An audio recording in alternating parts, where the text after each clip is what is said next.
Here are 25 of the most commonly missed Arkansas contractor license questions. Can you get them right? These are the trickiest, most confused rules, and the numbers people most often misremember. Read each question, then answer before the 5-second timer runs out, and then see why. This is exactly how you practice on preppass.org. Let's begin. Question 1. A construction business is organized as a corporation. If the corporation is sued and cannot pay a judgment, what is generally at risk? A. The personal homes and bank accounts of every shareholder. B. The personal assets of the highest paid officer only.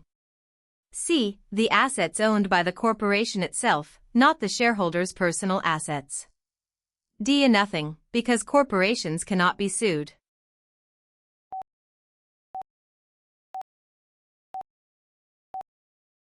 The correct answer is C. A corporation is a separate legal entity from its owners, shareholders. This separation creates limited liability. Creditors and judgments generally reach only the assets the corporation owns, and shareholders risk losing only what they invested, not their personal homes or savings. That protection can be lost only in unusual cases such as fraud or piercing the corporate veil. Question 2. In a general partnership, how are the general partners liable for the debts of the business? A. Only up to the amount each partner originally invested. B. Personally and jointly liable for all partnership debts. C. Not liable at all, because the partnership pays its own debts. D. Liable only for debts they personally signed for.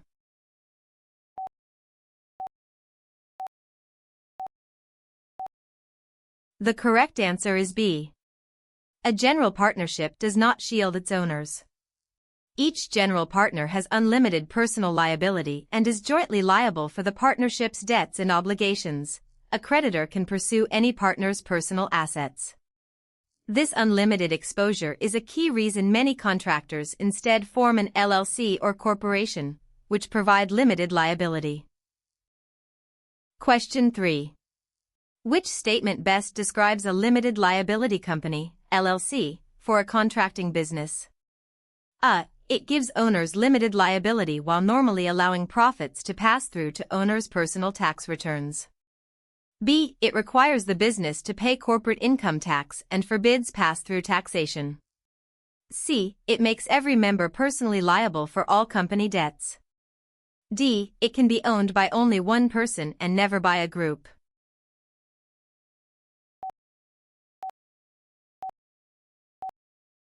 The correct answer is A. An LLC combines the liability protection of a corporation with the tax flexibility of a partnership.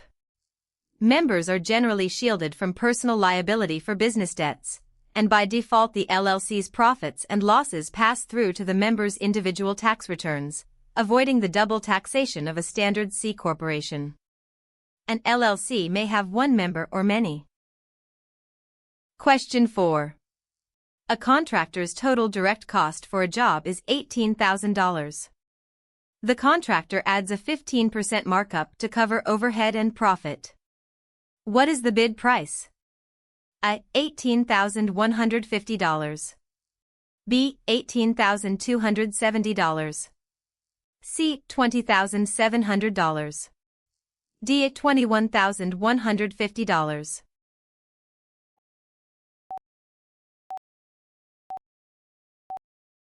The correct answer is C. A markup is a percentage added on top of cost. Multiply the cost by 1 plus markup $18,000 x 1.15 equals $20,700. The markup dollars are $18,000 x 0.15 equals $2,700, which is added to the $18,000 cost to reach the bid price. Markup covers both company overhead and profit. Question 5. A job costs the contractor $8,000. The contractor wants a 20% gross profit margin, profit as a percentage of the selling price. What must the selling price be? A. $9,600. B. $10,000. C. $9,800. D. $10,400.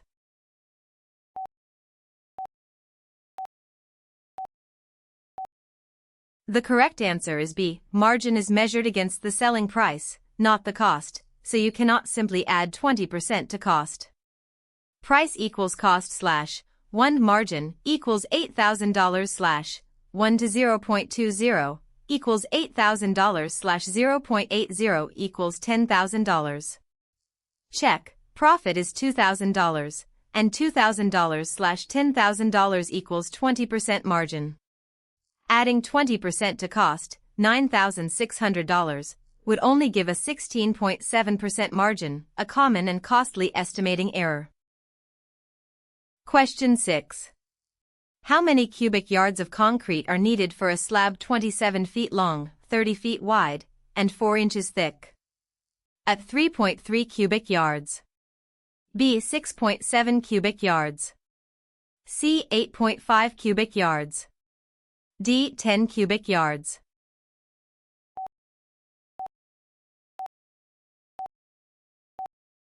The correct answer is D. First, convert thickness to feet. 4 in/12 is equal to 0.3333 feet. Volume in cubic feet is equal to 27 times 30 times 0.3333 equals 270 cubic feet. Convert to cubic yards by dividing by 27. There are 27 cubic feet in a cubic yard. 270 divided by 27 is equal to 10 cubic yards.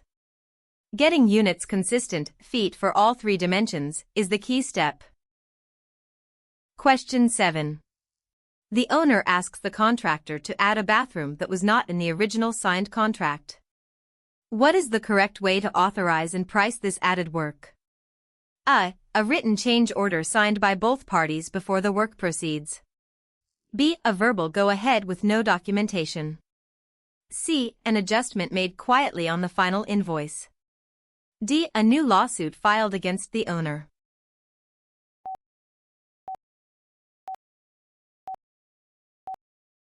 The correct answer is A. A change order is a written amendment that documents a modification to the scope, price, or schedule and is signed by both parties.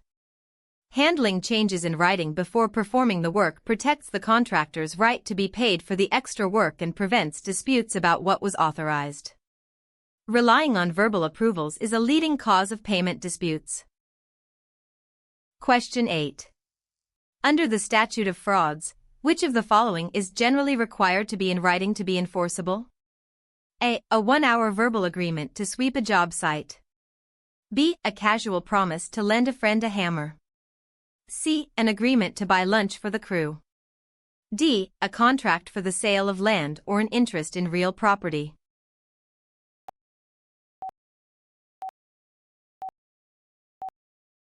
The correct answer is D.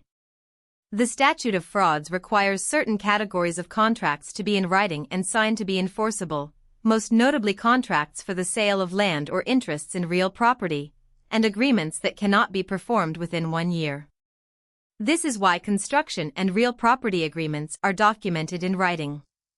Minor, short, everyday arrangements are not covered. Question 9. In a critical path method, CPM, schedule, the critical path is A. The path with the most expensive activities. B. The longest sequence of dependent activities, which determines the shortest possible project duration. C. The path that uses the newest equipment. D. Any path that has the most float.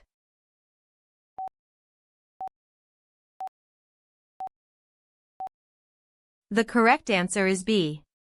The critical path is the longest chain of dependent activities through the network.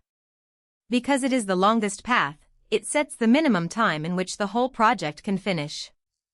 Activities on the critical path have zero float, delaying any one of them delays the entire project. It is about time and dependency, not cost or equipment. Question 10. Float, also called slack, for a scheduled activity means A. The amount of time an activity can be delayed without delaying the project's completion date.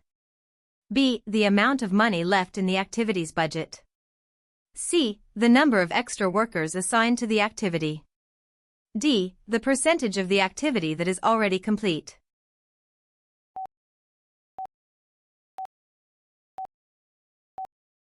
The correct answer is a float. Slack is the scheduling flexibility of an activity, how long it can slip before it pushes out the project finish date. Activities on the critical path have zero float. Understanding float lets a manager shift non-critical work and reallocate crews without harming the overall completion date. It is a measure of time flexibility, not money or manpower. Question 11. During construction, the contractor finds the plans and specifications conflict and needs clarification from the architect. The standard document used to formally ask this question is A. Certificate of occupancy. B. Lien waiver. C. Request for information, RFI.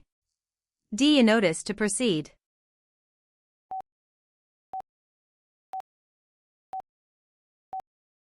The correct answer is C. A request for information, RFI, is the formal, written channel a contractor uses to ask the design team to clarify or resolve gaps, conflicts, or ambiguities in the drawings and specifications. Documenting questions and answers through RFIs creates a paper trail, avoids guesswork, and supports later claims if the answer changes the cost or schedule. Question 12. What is the primary purpose of a Gantt bar chart on a construction project? A. To calculate payroll taxes for each employee. B. To show project activities as bars along a timeline so start dates, durations, and overlaps are easy to see. C. To record the exact chemical composition of the concrete. D. To replace the need for any building permits.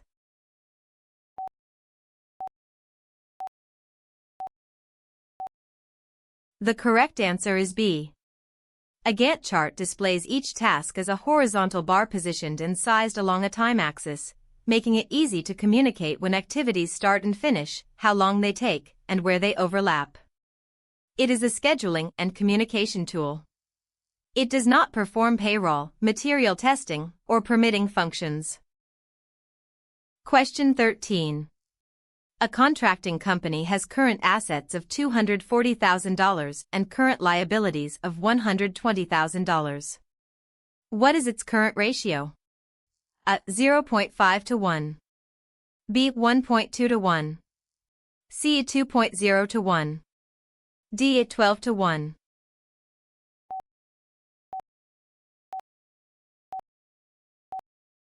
The correct answer is C. Current ratio equals current assets slash current liabilities equals $240,000 slash $120,000 equals 2.0.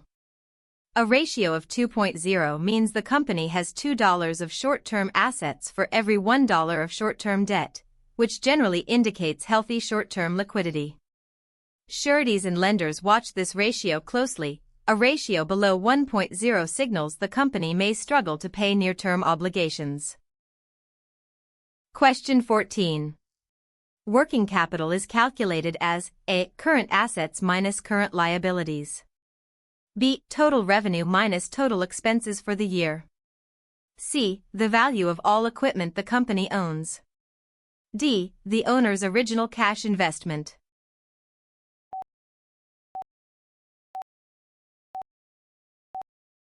The correct answer is A. Working capital equals current assets, current liabilities. It measures the short-term funds available to run daily operations, buy materials, meet payroll, and absorb delays before receivables come in.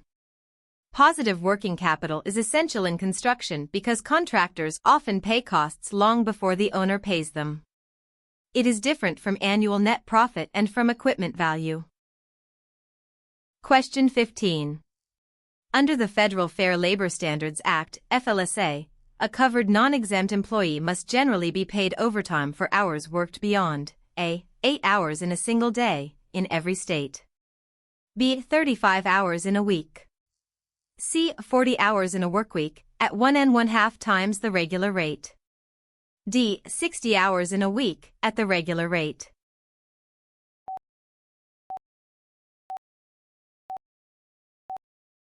The correct answer is C. The FLSA sets the federal overtime rule.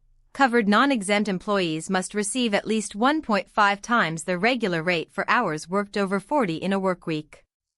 The federal standard is weekly, not daily. Some states add their own daily overtime rules, but the nationwide FLSA baseline is the 40-hour workweek.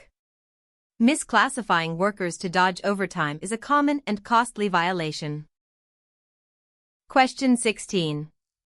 What is the purpose of Form I-9 that a contractor completes for each new hire? A. To calculate the employee's overtime rate. B. To register the employee with the local building department. C. To order the employee's personal protective equipment. D. To verify the employee's identity and legal authorization to work in the United States.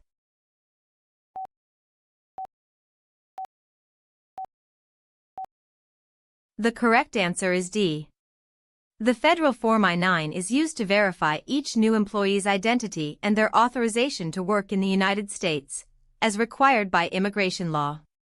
Employers must complete and retain an I-9 for every employee and review acceptable documents. It is separate from tax forms, like the W-4, and from any safety, permitting, or payroll rate functions. Question 17.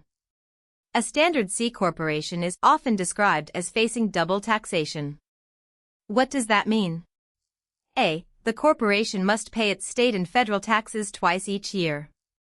B. The corporation pays income tax on its profits, and shareholders again pay tax on dividends they receive. C. Every shareholder must file 2 separate personal tax returns. D. The business is taxed once when formed and once when dissolved.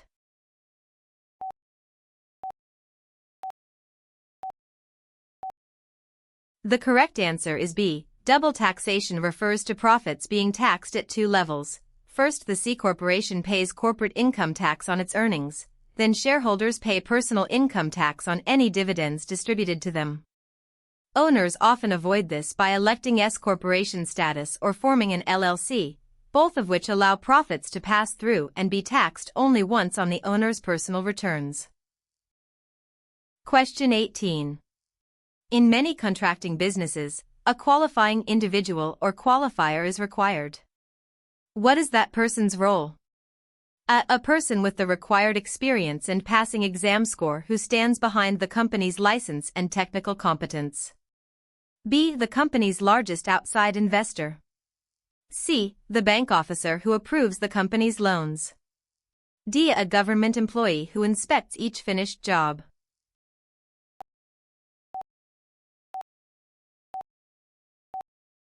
The correct answer is A. A qualifying individual, qualifier, is the person who demonstrates the experience and passes the licensing exam, providing the technical competence that supports the company's contractor license. The qualifier is generally an owner, officer, or a responsible managing employee who is actively involved in the business, ensuring a knowledgeable person stands behind the licensed work. Question 19. A wall is 40 feet long and 8 feet high. How many 4-foot x 8-foot sheets of drywall are needed to cover one side, before adding any waste factor? A. 8 sheets. B. 10 sheets. C. 12 sheets. D. 16 sheets.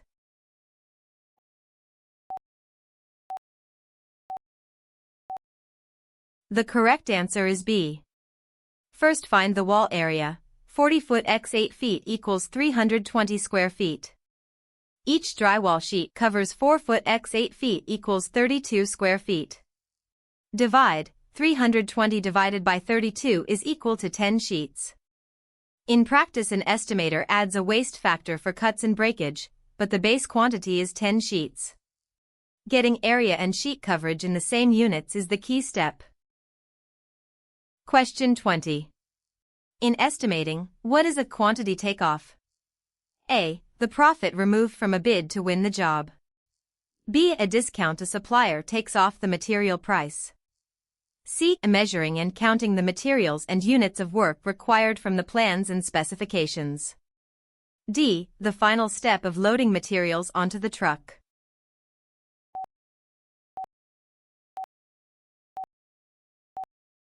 The correct answer is C.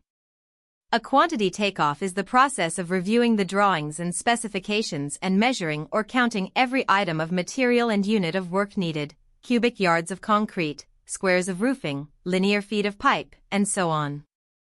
It is the foundation of an accurate estimate. Once quantities are known, the estimator applies unit costs for labor and materials to build the total price. Question 21. A contractor pays a carpenter a base wage of $30 per hour, but the true cost per hour with taxes, insurance, and benefits is $42. The $42 figure is called the A. Retail labor rate, B. Burdened, fully loaded, labor rate, C. Prevailing wage, D. Overtime premium.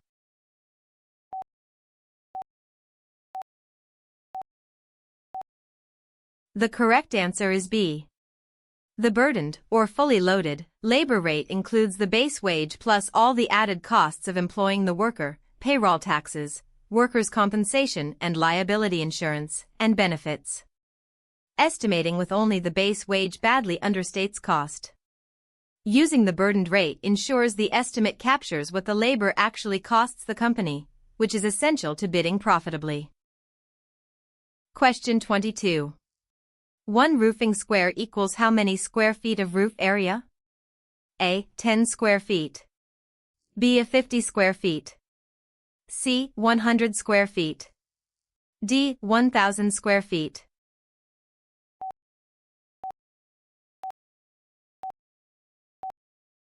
The correct answer is C. In roofing, 1 square is a standard unit equal to 100 square feet of roof surface. If a roof measures 2,400 square feet, it is 24 squares. Roofing materials and labor are commonly priced per square, so converting the measured area into squares, area divided by 100, is a routine and frequently tested estimating step. Question 23. A contractor's annual overhead is $120,000 and they expect to do $1 million in direct job costs this year. What overhead markup percentage must be added to each job's costs just to recover overhead? A. 12%. B. 8.3%. C. 20%. D. 1.2%.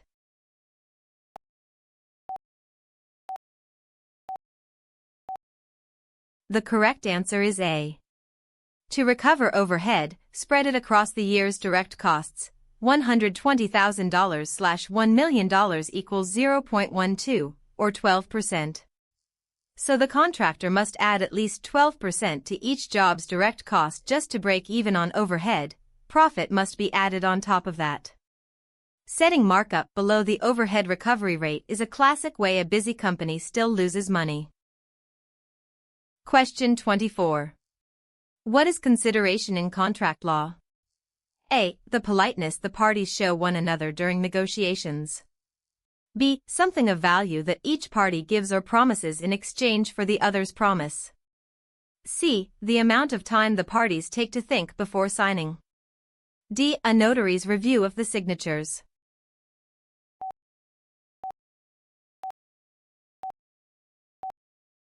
The correct answer is B. Consideration is the bargain for exchange of value that makes a promise legally binding. For example, the contractor promises to build, and the owner promises to pay money. Each side must give something of value. Without consideration, a promise is generally just a gift and is not an enforceable contract.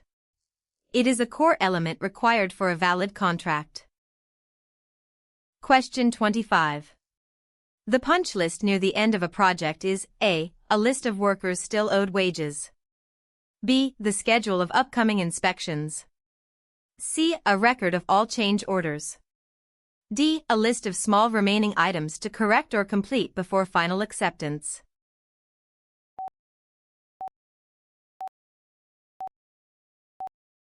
The correct answer is D. A punch list is the itemized list of minor deficiencies and unfinished details, touch-up paint, a missing cover plate, an adjustment to a door, that must be corrected before the work is finally accepted and final payment, including retainage, is released. It is generated at substantial completion, when the project is usable but not yet 100% finished, and it defines the last work ode. Those are 25 of the most commonly missed Arkansas contractor questions. This is exactly how you practice on preppass.org. Read, guess before the timer, then see why. The full free question bank for your exam is there. Just search PrepPass plus your exam. Good luck on your exam.